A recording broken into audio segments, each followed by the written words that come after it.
What's going on, everybody? Mortem here, this time bringing you my rankings for all of the 32 games that I reviewed this year. Just a few things to throw out there at the beginning of this video. For starters, I am primarily a CRPG channel, meaning games like Wrath of the Righteous, Kingmaker, the Pillars of Eternity series, older CRPGs like Baldur's Gate 1, Baldur's Gate 2, Icewind Dale, etc. All of that stuff is kind of my bread and butter, so to speak. But that said, I do check out and review games from all sorts of genres. And because of that, these rankings are basically how much I liked each one of these games that I reviewed, because of the fact that they are all from different genres, and my own preference leaning towards CRPGs in general. This list is really just meant to be fun, because every game on this list has its own merits, its own negatives, and if you're interested in hearing my thoughts about those, by all means, go watch the review that I made for each one of them. So again, this list is entirely just how much I liked each of the games I reviewed this year. But to be clear, I do think all of them are pretty great in their own ways. That said, starting from the bottom of the list, number 32, we have Game Deck. Game Deck is a narrative game where you play as a game deck, a person tasked with solving virtual reality crimes in a sort of dystopia Warsaw, Poland, which overall was a very interesting game with a lot of cool ideas. But at the end of the day, it is a narrative game, and unfortunately it lacked voice acting, which for a narrative game is kind of a rough way to go. And truthfully, with its relatively high price point at the time, I believe it was like $30 or $40 when it first launched, the main thing it lacked was just voice acting. And that brings us to the 31 spot, and this is something I reviewed a little more recently, and that was Mutant Year Zero. Now, I enjoyed this game. I actually really liked the gameplay loop myself, but unfortunately, this game is just trying to be too many things all at once, and that's really why it's so far down on the list, honestly, because it's like a stealth game, and it's also got RPG elements, and then it's like this weird puzzle shooter almost in some ways. And it's almost like the game didn't know exactly what it wanted to be, so it just tried to be a lot of things, and it lacks a certain depth. But that said, I personally actually got super into it. As I mentioned, I really enjoyed the gameplay loop, and it's a pretty short game, so it's not going to eat up a lot of your time either, which was fun. And then in the number 30 spot, we have Maneater. Now, Maneater does one thing very well, and that is lets you pretend to be a shark, which is hilarious, especially when you get into the mutations. That said, at the end of the day, it is a RPG about being a shark, and there's really only so many things you can put into that. And while I had a lot of fun with it, just the kind of limited scope of being a shark and doing shark stuff, you can really only get so much fun out of Maneater. I believe it and the DLC was like 16 hours for me. And that brings us to the number 29 spot, which is Kingdoms of Amalur: Re-Reckoning. Now, while Kingdoms of Amalur, I think, has a really cool setting and some unique ideas, unfortunately, its execution, especially involving, the drama around its release and everything, and then the subsequent acquiring of its IP by THQ Nordic, it unfortunately never really got a fair chance. So I think, honestly, in the long-term future for Kingdoms of Amalur, I think the best thing for that franchise would be if somebody was willing to pick up the mantle and just make a new game. Because Kingdoms of Amalur is fun. I actually do enjoy it. I thought the combat was very good. But yeah, Kingdoms of Amalur, the world has a lot of potential, and I thought the combat was really cool, but it kind of floundered in some areas. Now, next up, we have Icewind Dale. Now, Icewind Dale, I enjoy as a combat-focused CRPG. Specifically, I reviewed the Enhanced Edition, and I had not actually played the original since like the 2000s. I don't remember exactly when it was. But I will say, just real quick, as a quick aside, I actually made a mistake in that review where I mentioned that the Heart of Fury was added with the Enhanced Edition, which it was not. That was actually just me not remembering that Heart of Fury existed in the original game. So I was like, oh, they must have added this with the Enhanced Edition. So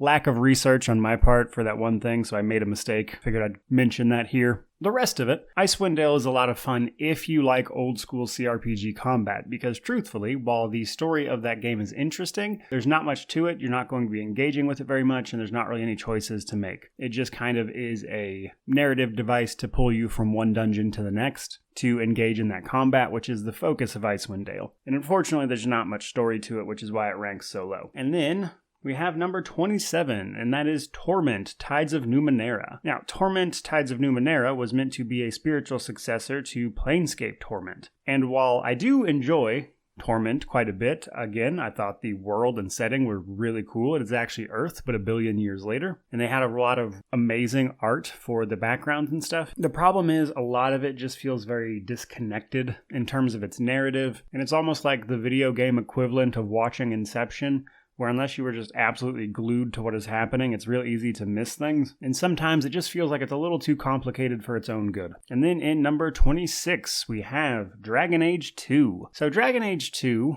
is, in my opinion, not a bad game, though some Dragon Age fans would absolutely disagree with that. But the companions of Dragon Age 2 I thought were incredible. Dragon Age 2, in my opinion, actually has the best cast of companions in total across the board. Like, there are individual companions I like more from Inquisition and Origins, but in terms of the entire party, I think Dragon Age 2 had the best companions. And the way Dragon Age 2 is told is a more intimate, personal story as opposed to some grand RPG, kind of really helps that shine through as well. That kind of helps offset the fact that the game itself can be just really clunky and weird to play in comparison to the other two Dragon Age games. And then number 25, we have Mecha Jammer. I like Mecha Jammer a lot personally. However, what it very much so does is suffer from that age-old CRPG problem, which is onboarding new people, because Mecha Jammer is kind of a callback to older RPGs where they didn't hold your hand. They wanted you to do this thing and figure it out. And the problem is these days, most people are really just looking to get into a game and they don't want to spend ages trying to figure out all the mechanics. And Mecha Jammer is really all about you having some agency in what you're doing. And as such, it's not going to be for everybody. But if you can get past that part, I think the world of Mecha Jammer is insanely cool.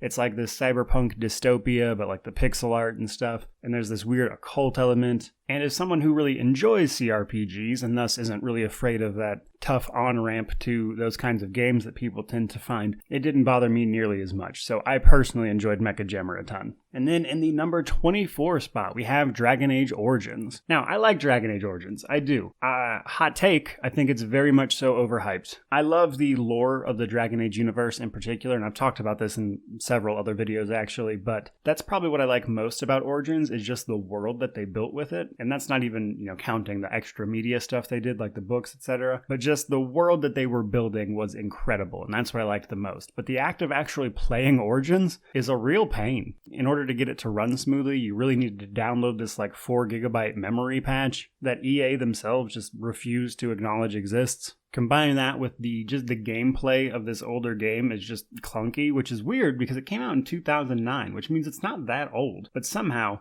the mechanics of that game did not age well. And combine that with the fact that I don't think some of the RPG mechanics are as well fleshed out as people like to claim that they are. Like a lot of the choices in Dragon Age Origins are just pseudo choices. They lead to the same result. Like a lot of times the dialogue and everything will just give you the same reply, which is something that Fallout 4 was panned to no end about. But for some reason, Dragon Age Origins gets a pass, which is a bit of a rant. But nonetheless, Dragon Age Origins was still very fun. I really did enjoy the world. But yeah, point blank, it is not something that I share a lot of people's opinion with, in that it's some grand masterpiece, but it is nonetheless a very good RPG. In the number 23 spot, we have KOTOR. I loved KOTOR. It was a lot of fun. I like Star Wars, because, I'm a nerd. My biggest complaint, really, about KOTOR was simply that it is not aging well at all. It is incredibly clunky to play. And while it's not like Baldur's Gate 1 in terms of aging poorly, it's still nonetheless aging pretty poorly. And then for number 22, we actually have KOTOR 2. KOTOR 2 across the board I enjoyed more than KOTOR 1. However, I think KOTOR 1's intro sequence outside of the tutorial was very good. Whereas in KOTOR 2, you get Peragus, which might be the most mind-numbing introduction to a game I've ever had. Which is a shame because the actual tutorial section that you can play as your droid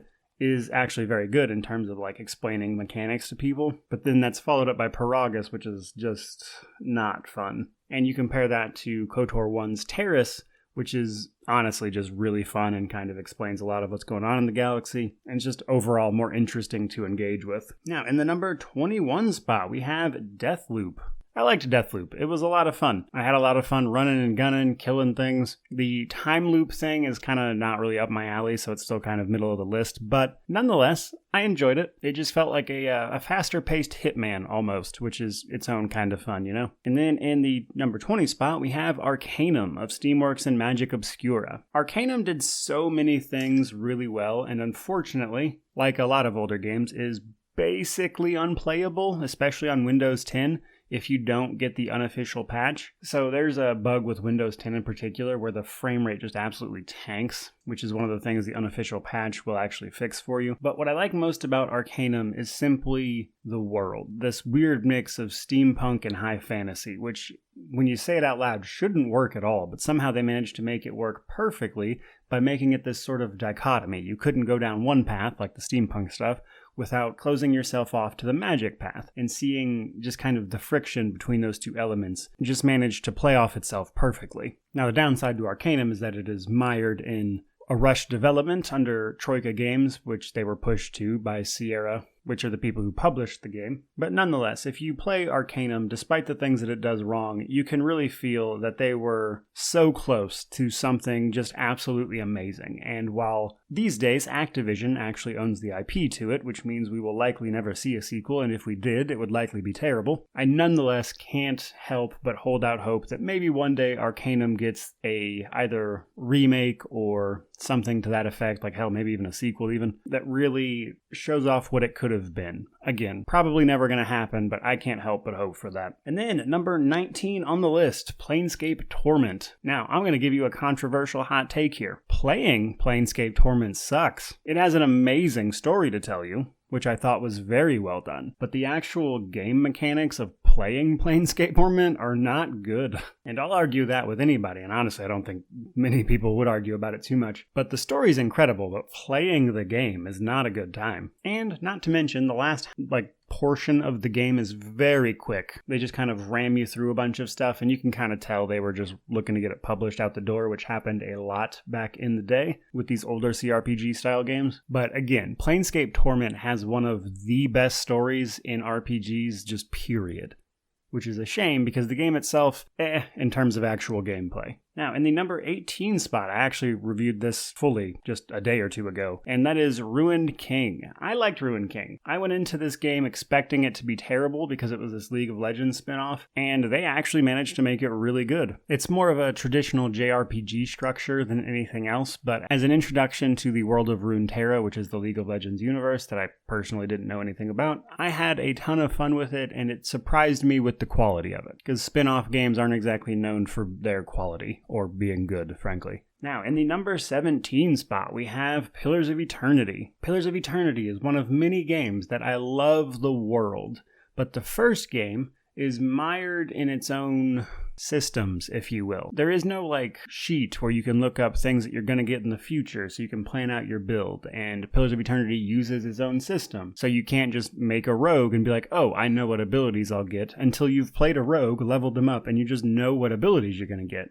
Now these days, thankfully, you can just look this stuff up, but if you just want to play the game and figure it out, the game makes that very difficult to do, which is a problem. But nonetheless, Pillars of Eternity is one of a few different franchises, honestly, that kind of marked the revival of the CRPG genre. So nonetheless, it is actually very near and dear to me. And that brings us to number 16, Fallout New Vegas. Now, truthfully, I'm going to level with you guys. This is probably another hot take. I don't really like Fallout that much. There is not a single Fallout game where I was like, this is my absolute jam. And don't get me wrong, New Vegas was a ton of fun. I enjoyed it just as an RPG. I think they did a lot of things right, especially in comparison to other Fallout games. But nonetheless, the entire IP of Fallout, I'm just not wild about. So much so that I still haven't gotten around to reviewing the original two, which are CRPGs, even though I own them. Because I don't know, it's just not a IP that gets me particularly excited, honestly. But nonetheless, New Vegas itself was a very competent RPG, again, in comparison to the rest of the Fallout series, and I enjoyed it very much. Then, in our number 15 spot, we have a personal favorite of mine, actually, and that is Vampire the Masquerade Bloodlines. Now, I had played this a ton, I just hadn't gotten around to reviewing it until this year, but I love Bloodlines. Maybe one day we'll get Bloodlines 2, but that situation is an entire mess and kind of outside the scope of this video. But Bloodlines itself is a vampire RPG from the World of Darkness.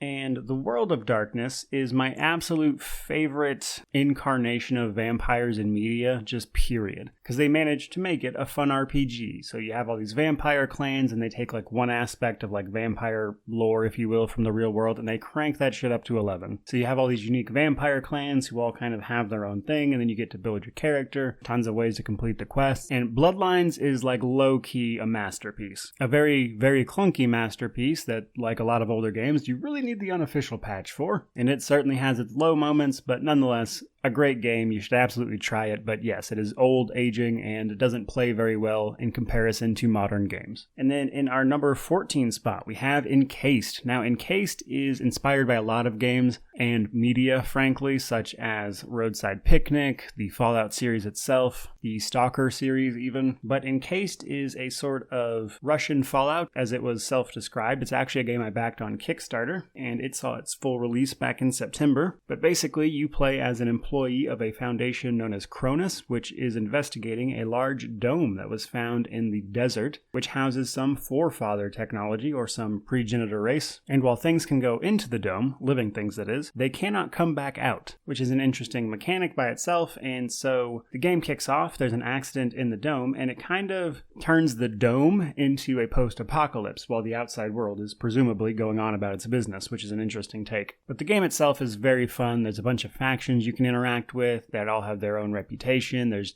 multiple ways to do every kind of quest. There's mastermind playthroughs where you only use companions. There's pacifist playthroughs. The low intelligence playthrough everybody seems to love. And there's just so many ways you can do everything, basically, that it's just a blast. Now, in our number 13 spot, we have Kingmaker. Chances are, if you're watching this channel, you might have found my channel by watching my Kingmaker or Pathfinder Wrath of the Righteous videos. I cover Pathfinder video games very intently, actually. And I really loved Kingmaker. However, it has one giant detractor, and that is the kingdom management system. Some people enjoy it. Good for you if you do. I don't think it was fun. I don't think it was well implemented. And as such, Kingmaker is a little farther away from the top of this list than people might have thought. Now, in our number 12 spot, we have Vampire. Vampire's really cool. It's a little talky for some people, frankly. You're a vampire. There's definitely a lot of vampire-related combat, RPG, where you're kind of building your version of the Doctor here, however you please. But the activities of talking to people, finding out about them to either earn more experience from killing them or just to protect them in an attempt at a pacifist run as a vampire, that is to say you don't kill any of the citizens, all kind of dictate how the city of London actually survives the events of the game, which I thought was just a lot of fun. And the fact that you're a doctor who's tasked with helping people, but also you're a vampire who kind of low-key needs blood, and the fact that how many times you feed makes the game either easier or harder. There's just a lot of interesting back and forth there with the narrative elements that I thought were really well done and a lot of fun. And then in our number 11 spot, we have Jedi Fallen Order. This game is just a blast to play. If you've ever thought about, lightsaber combat, this game does it incredibly well. I will absolutely never tire of using the Force to throw people off of cliffs in this game. And it's like a very light Dark Souls in terms of its gameplay. It's not nearly as unforgiving as Dark Souls is. I believe my exact words in the review were, it's like if Dark Souls respected you as a person. But the gameplay is a ton of fun. Seeing more of the Star Wars universe is always really cool, and it has a great story to tell. And then in our number 10 spot, we have Dragon Age Inquisition. Dragon Age Inquisition is a weird one, because there are parts of it that I do not think are good at all. I'm not wild about the power mechanic. There's a lot of filler content that really could have been cut with absolutely zero harm to anyone, because it's just fetch quests. But nonetheless, the core ideas of Inquisition were a ton of fun. And I actually reviewed, I believe it was the Game of the Year edition that was on Steam with all the achievements and everything, and all the DLCs, which I had not actually played, because I hadn't actually played the Trespasser DLC, which sets up the fourth game, which is also in questionable territory these days. But that's why I was reviewing Dragon Age Inquisition, and it was just a lot of fun. I enjoy that game. I think it's a lot more similar to Dragon Age Origins than people would like to admit to themselves, but here we are. Now, in our number 9 spot, we have Baldur's Gate 2. So, Baldur's Gate 2 is a classic. People really love this game. However, I personally don't find it as interesting as Baldur's Gate 1. Baldur's Gate 2 it's a higher level adventure, if I can say it that way. And while as a CRPG, it's very good. I actually don't have any complaints. It's just that all of the spells and stuff get a little out of hand. The combat at this point is often about dispelling magical effects from your enemies and then attacking them with some appropriate weapon, which I just didn't find as engaging, frankly, which is why the number 8 spot is actually Baldur's Gate 1. Baldur's Gate 1, I enjoyed much more, actually. For starters, the story itself is a little more grounded. I don't have a problem with Baldur's Gate 2's story. It makes sense. I don't have any issues there.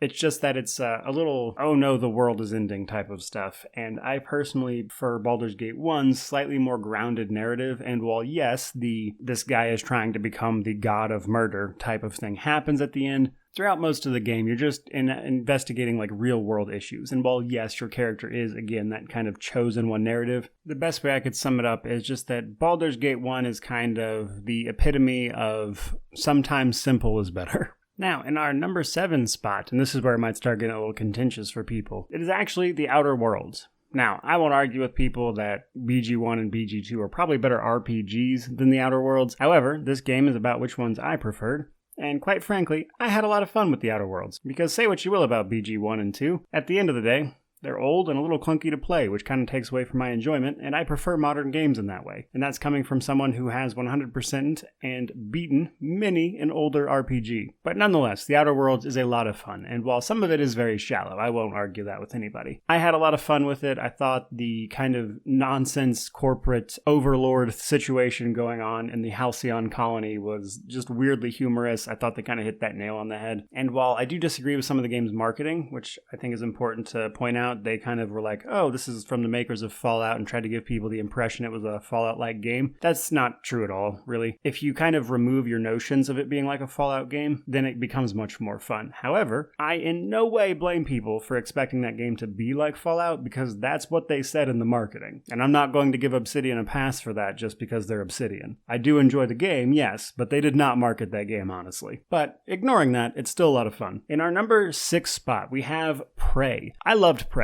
Prey was amazing, honestly. That is probably, again, one of the best intro sequences in a game, just period. The narrative meshed together with the gameplay so incredibly well, and while I'm aware there are other games in the immersive sim genre, nonetheless, Prey just stands out to me as such a unique experience that I cannot recommend that to people enough, and that's why it's so high on this list. In our number 5 spot, we have Celasta, Crown of the Magister. Now, this is from Tactical Adventures, and it is all about the 5th edition Dungeons & Dragons combat. The story is kind of whatever, but I really enjoyed this game for that, again, 5th edition combat. I think they honestly have the best adaptation of a rules as written CRPG that there is. Almost every game in the CRPG genre that is based off of tabletops, Baldur's Gate 1, 2, etc., they all adapt certain things to fit for a video game more, and Celasta has probably done that the least. It is probably the truest adaptation of that system to a video game that there is, which I was very impressed by. And then you couple that with the fact that in addition to the actual narrative, they basically put all of their dungeon making tools into the game as well, so you can make your own campaigns, which was a really nice touch. And then in the number 4 spot, this one's going to be a little contentious, but it is Biomutant. I would argue that a lot of the games that I have mentioned earlier are better than Biomutant. However, Biomutant will always have a bit of a special place in my heart, and I talked about this in a video a while back, actually. And that is because Biomutant kind of unexpectedly became the first game that I got to play with my toddler son, because he was just super into it, like all the colors and the animals and stuff, and he would sit in my lap and play it with me. And while I'm not going to sit here and pretend Biomutant is the best game ever, just because of that alone, that is a game I will never forget. But that brings us to the number 3 spot, and that is Pillars of Eternity 2, which truthfully, out of all my reviews, I think I actually did the best this year. But Pillars of Eternity 2 is a fantastic CRPG. Now, it does get in its own way a little bit here and there. It was kind of marketed as like this pirate game, which I don't think did it any favors. But in terms of an upgrade from the original Pillars of Eternity, I think they improved on every aspect. The actual story of Pillars of Eternity 2 is kind of whatever, but frankly, I don't think the story from the original Pillars of Eternity was that great either. But in terms of making your character, it just feels so much better. You can multi-class. They actually give you a sheet to look at and see what's coming up and kind of explain their unique system a little better. They fleshed out the world much more.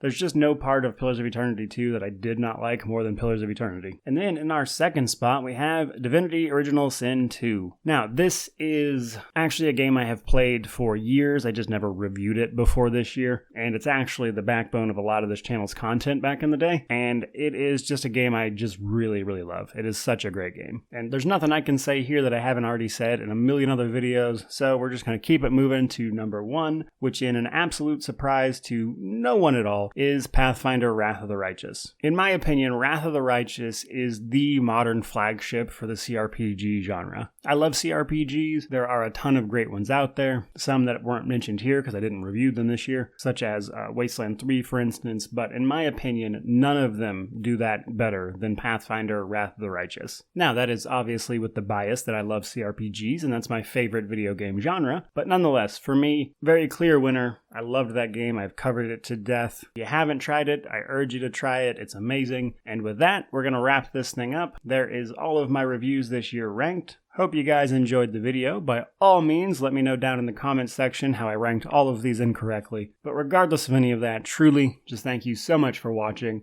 May you wander in wisdom and have an amazing day.